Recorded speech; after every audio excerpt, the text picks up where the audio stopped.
We're excited to hear from Kristin today. Please welcome Kristin Sanchez to the Zoom room. Thank you, guys. It's so good to be with every single one of you. I remember when I was first notified about this, I was really excited, and actually it was months ago. Never in a million years did I think that we would be in the middle of a pandemic when this actually rolled around. Exactly. Yeah, it just goes to show you how quickly time changes, and that you always have to be adapting to a new normal, because I don't really think that there is normal per se. It's just another day in our life. So this is my first virtual gathering per se, Zoom meeting. So if we do have any technical difficulties any more than we already have, I apologize in advance, but this is a fun way to kind of meet with every single one of you guys. So thank you for welcoming me into your home.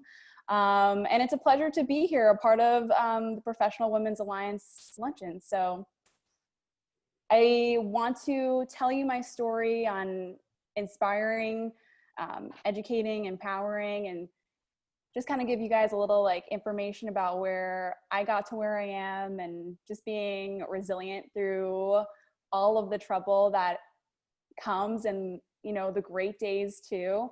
And I think that we can all relate no matter what field that we're in. So as mentioned, I am the current news and traffic anchor at NBC6. But most recently, my role has changed. I am now anchoring the morning show. If you guys watch NBC6 News every day, you'll notice that there's been a lot of changes lately. Johnny Archer and we are now anchoring the morning show. Kelly Blanco, our former traffic reporter, she is back in the mornings. And Adam Berg is still doing the weather, but he, and as well as Kelly, they are actually working from home right now because of the pandemic. Shelly and Roxy are still with us. I know so many folks in the community love them, and they are still together. I know that was so important for our manager to keep them together because they are a great team. So right now they are anchoring the 11 a.m. newscast and the 4 p.m. newscast. So it's been a wild ride for everybody. So as it continues throughout our conversation, I want to let you know that not only am I a broadcaster, I'm a wife, I'm a daughter, I'm a sister, I'm a friend, and most importantly, I want everyone to know here that if you have any questions or you want to connect to me after this, that I'm always here whenever you guys want to reach out with any questions that you may have impacting our community. I'm a New Yorker, born and raised from Long Island, New York. I've had to lose my accent. I see a thumbs up over there. A lot of New Yorkers down here in South Florida. But hey, the sunshine, we just can't stay away. As much as I love my New York state, it is so glad to call South Florida home. And I fell in love with Florida back in college. So that's where I went to school, near Tampa in Lakeland, Florida. And ever since, I knew that I wanted to make this home. So as mentioned earlier, I've kind of moved around many cities. I've worked in Lakeland, Tampa, Orlando, Myrtle Beach, South Carolina, Fort Myers, and finally in Miami. I don't have too many years under my belt. I'm 28 years old, but I've lived in a ton of places. But I feel like I've accomplished a lot. So hopefully I can share a little bit about how I got to where I am. But first, I made a little video to show you guys just the day in the life. Questions already about how we wake up so early in the morning. My goodness, it is hard. It's difficult, especially when you have a husband at home and you have family that always want to hang out, and sometimes your schedule isn't always the most understood. So I want to make this little video to show you guys, and I hope that we can play it. I know that I can't play it. There we go. Awesome.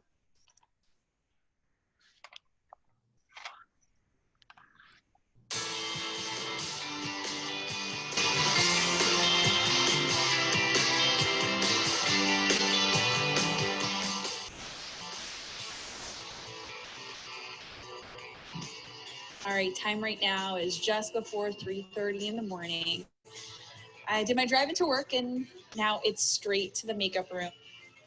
Hey guys, so it's just a little bit after 3:30 this morning. I am going to start getting ready for the morning show and put some makeup on my face. Now it is time for me to just take a breath. do it with me here because it has just been a rush. My alarm goes off at 2:45 in the morning. I hop out of bed, I wash my face, brush my teeth, get dressed, run out the door, and then take a 20-minute drive to work. In those 20 minutes, I am doing vocal exercises. So to make sure that my jaw is awake, my vocal cords are ready to anchor 2.5 hours of news.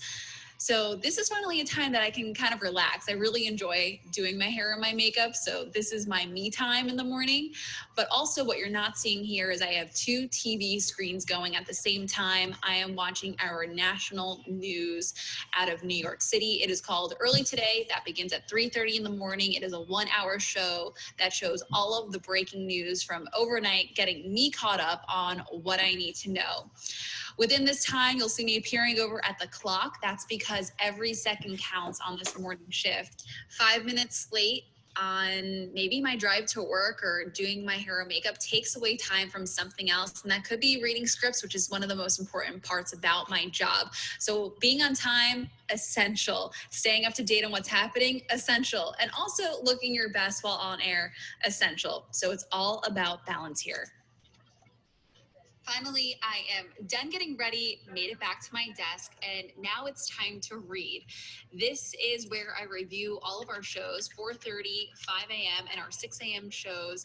I am going through the scripts and getting ready to understand what I'm reading.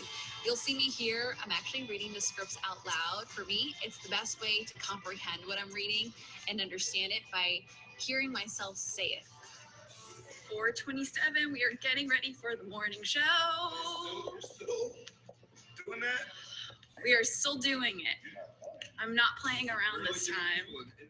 Okay, so we are about 11 minutes into our 4:30 show. You can see I'm behind the desk here with Johnny Archer. We're reviewing our scripts right now. We still have paper scripts, and then I also have a computer right over here. So while Johnny and I are anchoring the show, we're actually reading ahead for the other show. So even though we're in the 4:30 show right now, I am reading the 5 o'clock, and then while we're in the 5, I'll be reading the 6 o'clock as well.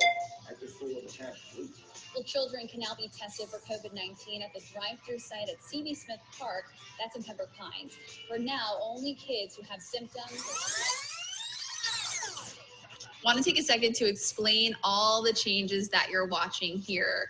If you typically watch our morning show, you'll know that I usually do traffic. Roxy and Shelly are the morning anchors, Johnny, our breaking news anchor, and Adam Berg, of course, our meteorologist. But as you're watching this, since the pandemic, our roles have changed. Johnny and I are now anchoring the morning show from 4:30 to 7. Roxy and Shelly are anchoring the 11 a.m. and 4 p.m. And Adam Berg still doing weather, but from home. And Kelly Blanco is back in the mornings doing traffic. It's one of the very interesting parts of our business is that your role is always evolving and changing. And First Alert So you got to stay on your toes. Certified most accurate 6 years in a row. The news that's happening now, when you need it, where you need it. All right, so we are almost done with our 6 o'clock show. We've been on air since 4:30 in the morning. By this point, Johnny and I think we've read most of our scripts by now, so we can kind of just read the prompter as it goes. I'm exhausted. Johnny's exhausted I'm so today. tired. Here's a look at our very empty NBC6 studio. You can see our studio is bare. There is no production team out there, but there is Johnny.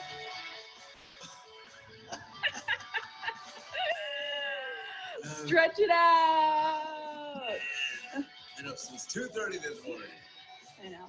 Hey, you can spin. Okay, so the show's over, 2.5 hours of news. Adam Berg is filming some recordings of weather. That's going to air during the Today Show. And then, so you can see it is 7:03 right now. We have our morning meeting. That's where we review our show, anything that we need to improve on, things that we're looking to do for the following day. Okay, after the Today Show hits, that's it. It's a day. We get to pack up. Got my backpack on. And we get to go home. But the day isn't over, it's just over here. When I do get home, I usually do some interviews through Skype, and then I take them up right in the comfort of my own home. So that's next. So that's a little snippet. Thank you. Of what we do every morning, a little bit of behind the scenes stuff that you don't get to see. Sometimes it's difficult. You are conveying a message to all the viewers who are tuning in, and some of those, maybe you guys at home. And I want to focus on work-life balance because there are so many different roles, like I mentioned in the beginning, of, you know, being good at your job, a broadcaster for me, but also being a wife at home, a daughter, a sister, a friend. And you have so many roles to fill. And sometimes, especially when you're in the public eye, it might be difficult to separate the two of those. So, for example, when I filmed this, it was a Friday morning, and Fridays are rough because we have had a full week of waking up at 2 a.m., driving into work, and it's go, go, go, one after another. And you have to be in line with the movements because in news, there is no hold on, wait, I need another second. It's lights, camera, action. And it sounds corny to say, but it couldn't be more true. Whether you're ready or not, it's go time. So I like to capture just us being us, and behind the scenes, we're saying, oh, we're tired, but we got to get through this and we're here for you. But at the end of the day, we love our jobs and we love what we do because it is way for the message of what's happening to come across to you guys at home. And it couldn't be more relevant now. There is so much going on in the news. We are in the middle of a pandemic. We have a movement happening across our country, and we're in hurricane season to top it all off, if that adds anything to all of that. So there is a lot happening. And right now, the news is an outlet for you guys to be able to know what's happening in your backyard or maybe in another county like Miami-Dade.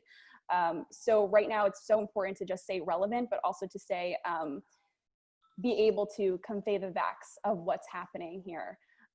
So if you guys are following things, which I'm sure it's kind of hard to be tone deaf right now on what's happening, it's important to stay grounded through everything. And as difficult as this may sound, but to remove yourself from work sometimes and kind of to separate things. So like I was saying earlier, I'm from New York, born and raised. I went to college here in Florida and I moved around to a few other cities. Miami was always my goal to work here. I would actually drive down on the weekends from Lakeland, Florida with my friends, and I would drive past NBC6 and I would say, oh my gosh, I really want to work there one day. Lo and behold, I got the opportunity to work here, but it was not easy. The path was very long, and I can't tell you how many times along the way I was told that you just don't have what it takes. You're not good enough. Your accent is appalling, which sometimes it comes back. You're too young, you're naive. And some people let that just take them down, and other people let that inspire. And all the criticism along the way, I think, actually helped me to be where I am today, to be in the position I am today. It was a dream, something I wrote in my high school yearbook, to be a news anchor one day. And to finally see that coming through is amazing. And actually, you guys are all watching that as I'm experiencing too, which is pretty cool. Because never in a million years did I think I would be anchoring the morning news in a major market like South Florida, being able to convey a message across the board on so many different platforms. So while I'm living my dreams, you guys are watching it, and I hope that this inspires you to kind of live your dreams as well. And one of the most important things I remember throughout the day is the 8-8-8 rule. I don't know if you guys have ever heard about it before, but it is something that I was so blessed to hear about actually just a few years ago.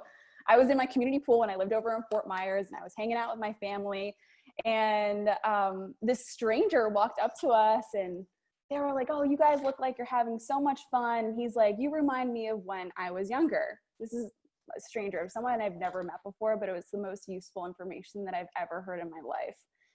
He's like, I live my life like this, the 8-8-8 rule. That is to sleep, work, and leisure.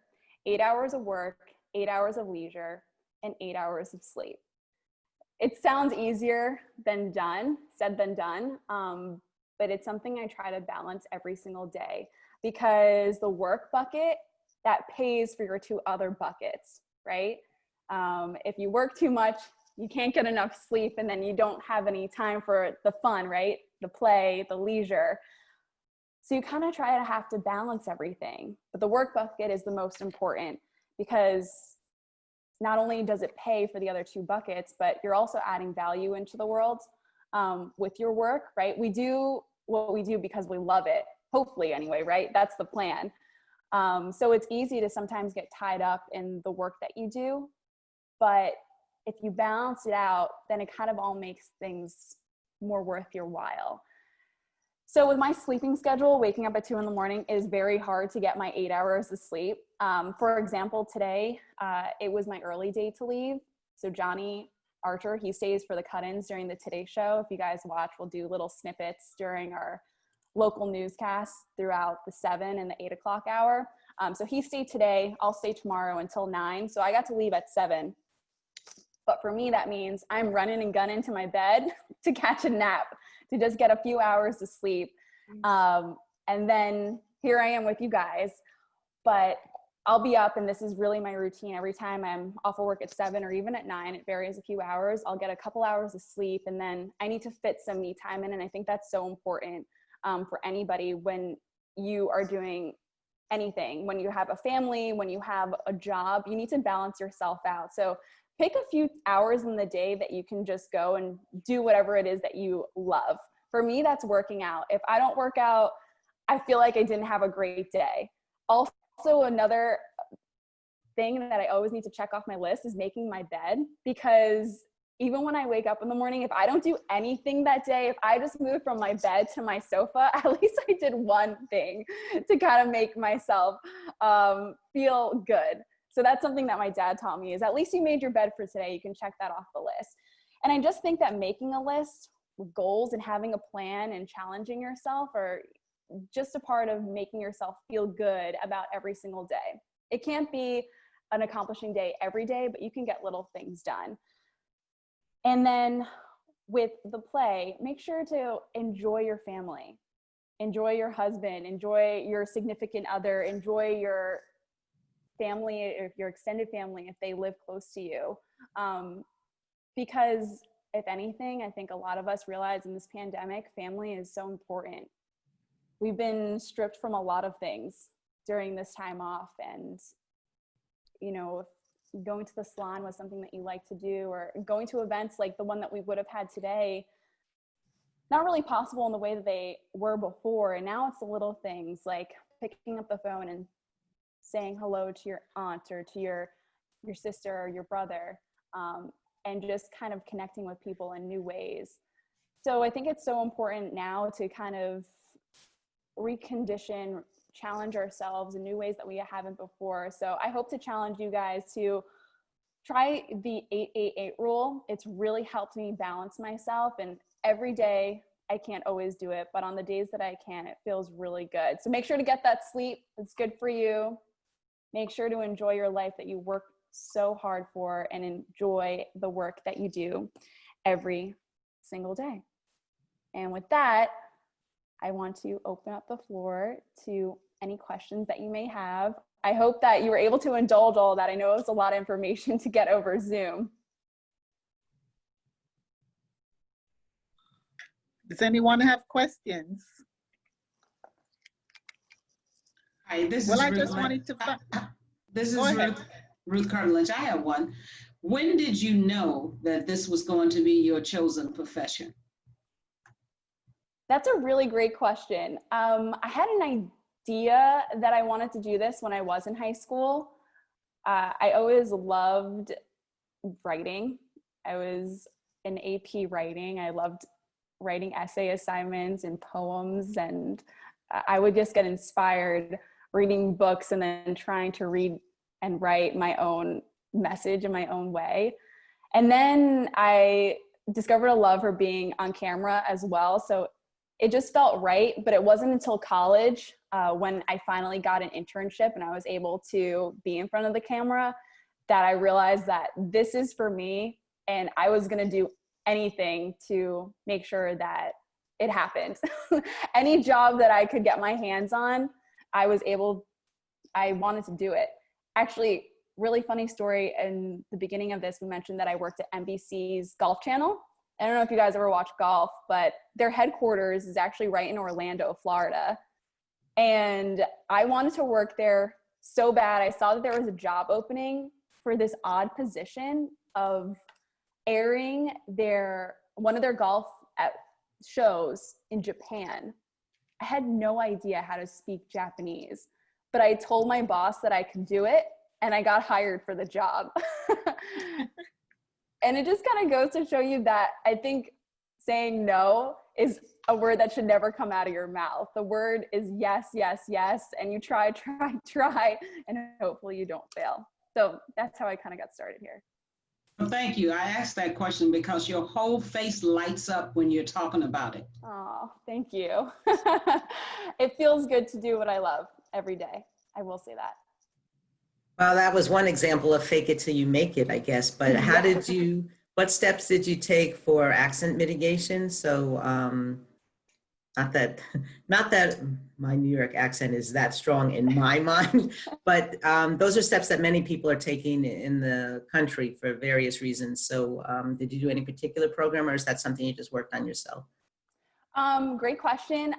Actually, when I was very young, I took lessons in New York City, dialect lessons to get my accent done.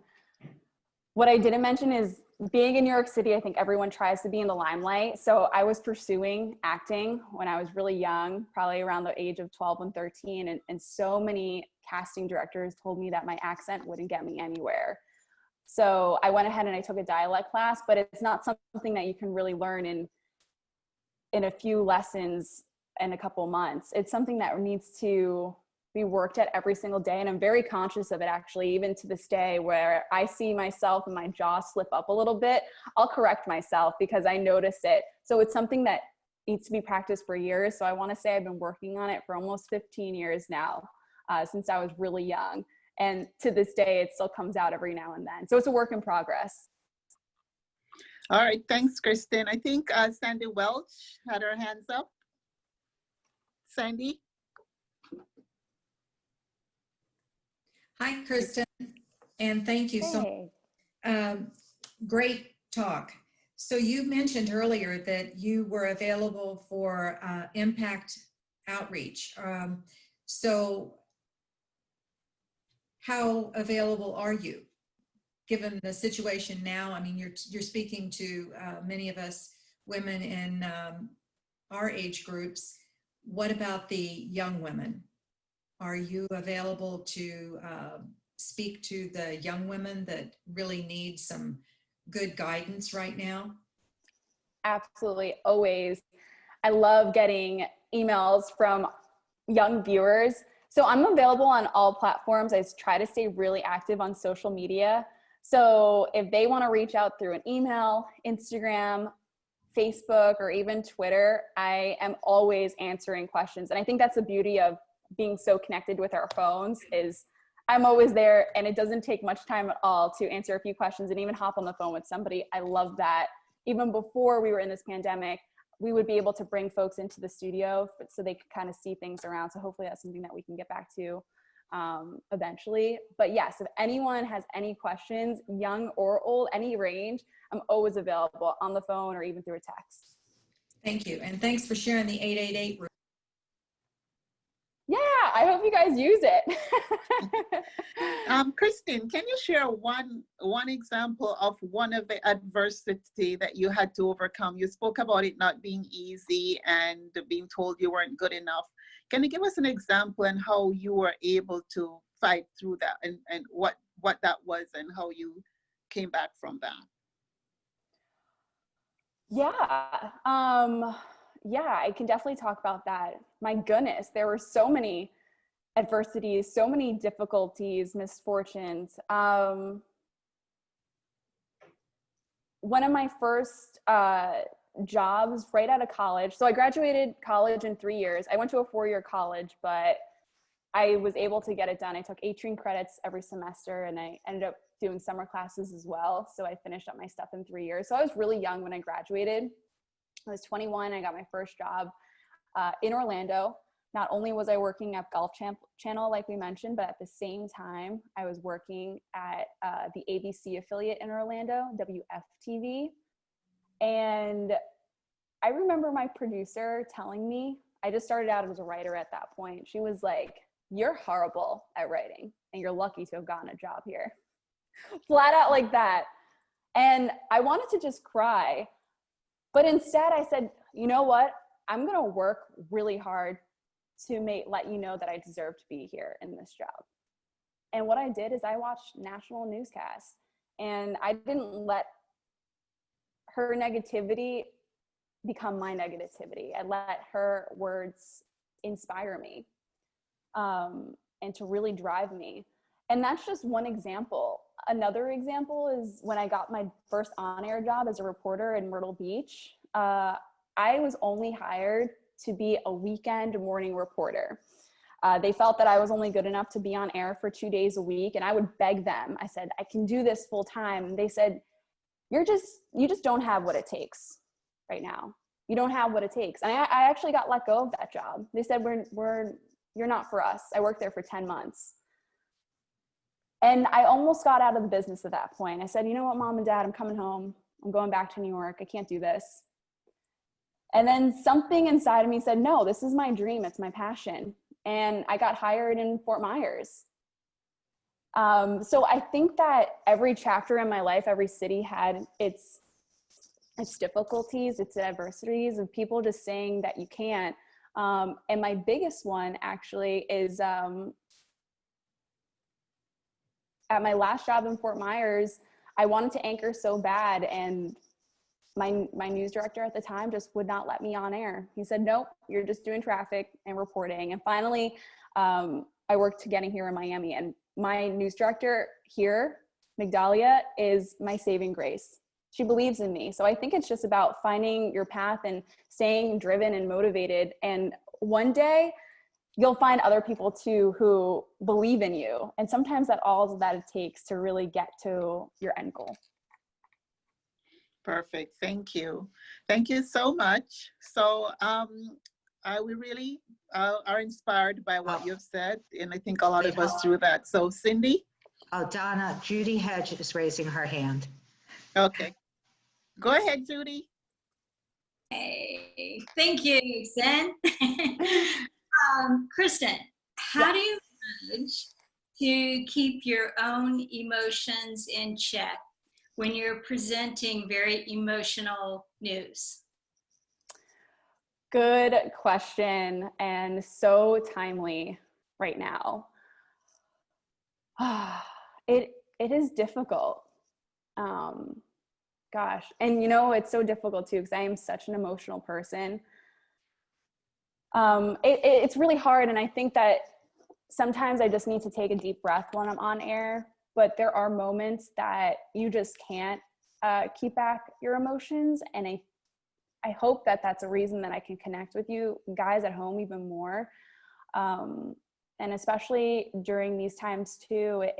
It is tough to have everything held inside, but there are moments when, for example, last week, we had such a touching story about this delivery driver who noticed that one of her deliveries was an essential product for a young baby boy who was very vulnerable to contracting COVID-19. And we had this moment where she prayed for this food for this young little baby, and it was all caught on the Ring doorbell camera, and then it since went viral. And that was my breaking point. And I said to Johnny, I was like, take the rest of this read. I can't read it.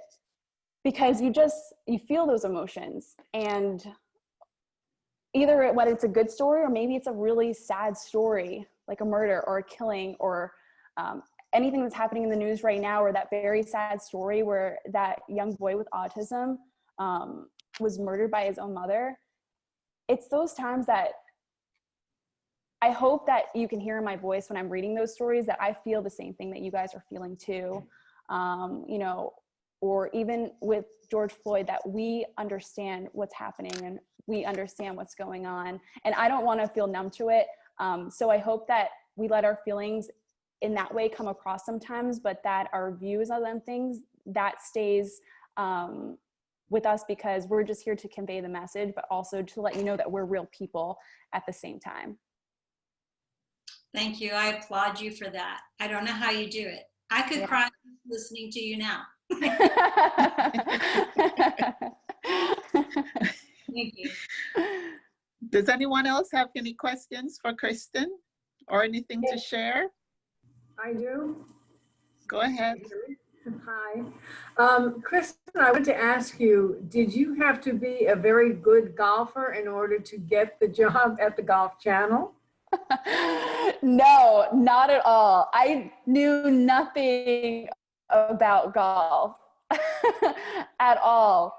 I honestly forgot a lot of the terms, but she did ask me if I liked golf when I was interviewing, and I said, well, I would love to learn. And I think she liked my enthusiasm more than anything. That's why I got hired. Anyone else? All right, so I think that's it for the, someone else? Yes. Go ahead. I have two questions. Basically, what time do you go to sleep? I'm curious to know if you get 8 hours. And also, do broadcasters actually write any of their stories, or is it all written for you? Good questions. Okay, so I don't get 8 hours at once of sleep. I go to bed really late. My husband has a crazy work schedule, and if I don't stay up late, I won't get to see him. So I actually get to bed around 9:30 or 10, and then I wake up at 9:45. So I get the bare bones of sleep in the morning. Yeah, I know. I need to put like ice packs under my eyes because I got bags from not sleeping. But then I come home as soon as I'm off from work, and I try to nap for about 3 to 4 hours to split up my 8. So I split up my sleep, which we got to do what we have to do. And then your second question. About writing. Writing. No, so we actually, so our scripts are written for us in the morning. That's what we have our writers. But what I do when I come in after I do my hair and makeup is I'm actually reading those scripts and I'm rewriting them. We have a lot of young producers that are coming in who are hired right out of college. So sometimes there's mistakes, and we need those eyes, right, to check, triple check, quadruple check to make sure that those facts are right. So not only am I checking the facts, but I'm also writing them in the way that I would speak. So it doesn't sound so robotic when it's coming out. Plus, besides the scripts that you hear during the morning show, we do our own stories. So right now I'm working on a Who's Hiring segment. I'm interviewing different companies across South Florida to see what they are looking for in future candidates. So I conduct those interviews myself. I transcribe them all, and I write those as well, and then track them. So when you write something, does that have to be checked?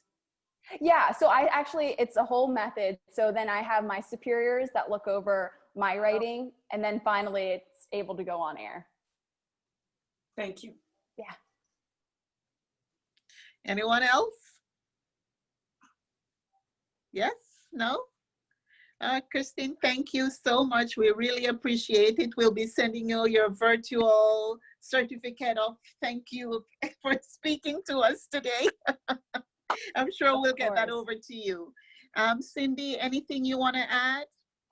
Yes, so what we're going to do now is, because we didn't do our networking at the beginning of the meeting, we're going to do it now. And we're going to be broke out into different rooms, and you'll be put in the room for 3 to 4 minutes. And then you'll be brought back into the middle, like we'll all see each other again, and then we'll do one more breakout room, okay?